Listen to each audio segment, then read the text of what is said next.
بسم اللہ الرحمن الرحیم۔ حضرت عمر رضی اللہ تعالیٰ عنہ نے کبھی کوئی خواہش نہیں کی۔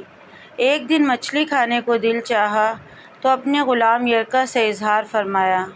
یرکا آپ کا بڑا وفادار غلام تھا۔ ایک دن آپ نے فرمایا، یرکا آج مچھلی کھانے کو دل کرتا ہے، لیکن مسئلہ یہ ہے کہ 8 میل دور جانا پڑے گا دریا کے پاس مچھلی لینے، اور 8 میل واپس آنا پڑے گا مچھلی لے کر۔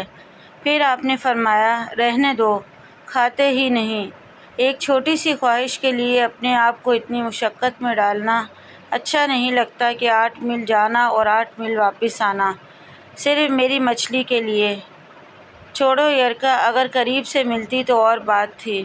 غلام کہتا ہے، میں کئی سالوں سے آپ کا خادم تھا، لیکن آپ نے کبھی کوئی خواہش نہیں کی تھی، پر آج جب خواہش کی ہے تو میں نے دل میں خیال کیا کہ حضرت عمر فاروق نے پہلی مرتبہ خواہش کی ہے اور میں پوری نہ کروں، ایسا کیسے ہو سکتا ہے؟ غلام کہتے ہیں، جناب عمر رضی اللہ تعالیٰ عنہ ظہر کی نماز پڑھنے گئے تو مجھے معلوم تھا ان کے پاس کچھ مہمان آئے ہوئے ہیں، عصر ان کی وہیں ہو جائے گی۔ غلام کہتا ہے کہ حضرت عمر رضی اللہ تعالیٰ عنہ کے پیچھے میں نے نماز پڑھی، 2 رکعت سنت نماز پڑھ کر گھوڑے پر بیٹھا۔ عربی نسل کا گھوڑا تھا۔ دوڑا کر میں دریا پر پہنچ گیا۔ عربی نسل کے گھوڑے کو 8 میل کیا کہتے ہیں۔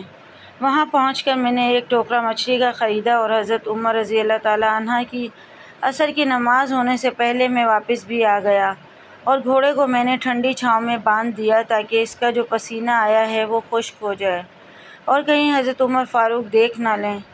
غلام کہتا ہے کہ گھوڑے کا پسینہ تو خشک ہو گیا، پر پسینے کی وجہ سے گرد و غبار گھوڑے پر جم گیا، جو واضح نظر آ رہا تھا کہ گھوڑا کہیں سفر پر گیا تھا۔ پھر میں نے سوچا کہ حضرت عمر رضی اللہ تعالیٰ عنہ دیکھ نہ لیں۔ پھر میں نے جلدی سے گھوڑے کو کنویں پر لے گیا اور اسے جلدی سے غسل کرایا اور اسے لا کر چھاؤں میں باندھ دیا۔ جب ہماری خواہشات ہوتی ہیں تو کیا حال ہوتا ہے، لیکن یہ خواہش پوری کر کے ڈر رہے ہیں کیونکہ ضمیر زندہ ہے۔ فرماتے ہیں، جب عصر کی نماز پڑھ کر حضرت عمر فاروق آئے، میں نے بھی نماز ان کے پیچھے پڑھی تھی۔ گھر آئے تو میں نے کہا، حضور، اللہ نے آپ کی خواہش پوری کر دی ہے۔ مزید ایسی ویڈیوز کے لیے چینل کو ضرور سبسکرائب کریں۔ ویڈیو پسند آئے تو لائک، شیئر، کمنٹ کیجیے۔